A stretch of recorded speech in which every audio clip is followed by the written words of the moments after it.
Term atau dalam bahasa Indonesia bisa disebut dengan istilah adalah kata atau frasa yang digunakan untuk mewakili konsep dan ide dalam penalaran yang berfungsi sebagai subjek atau predikat dalam sebuah proposisi atau pernyataan. Terdapat beberapa jenis term, diantaranya term konkret yang mengacu pada benda konkret atau dalam logika tradisional termasuk nama diri atau proper name. Misalnya, kursi, meja, manusia, kuda, dan lain-lain. Selanjutnya, jenis term abstrak yang mengacu pada kualitas, sifat, atau hubungan suatu hal, misalnya kemanusiaan, kebajikan, kekerabatan, dan lain-lain. Terdapat juga jenis term tunggal yang mengacu pada perorangan atau satu benda atau satu himpunan yang terdiri dari sebuah pengertian yang merujuk pada satu diri. Contohnya, Direktur Utama Universitas Terbuka yang sekarang.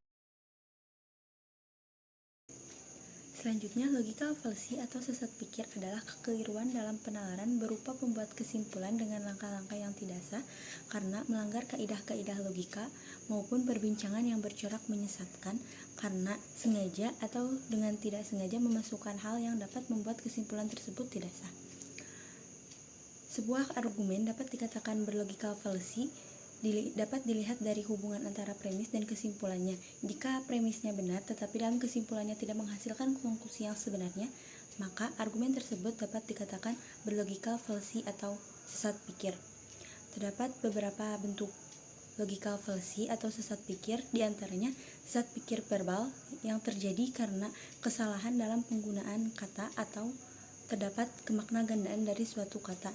Contohnya, semua rumah mempunyai halaman, modul logika ini mempunyai halaman, maka modul logika ini adalah rumah. Kata halaman dalam contoh bermakna ganda. Dalam konsep semua rumah mempunyai halaman dapat diartikan sebagai pelataran, sedangkan dalam konsep modul logika ini mempunyai halaman diartikan sebagai vagina.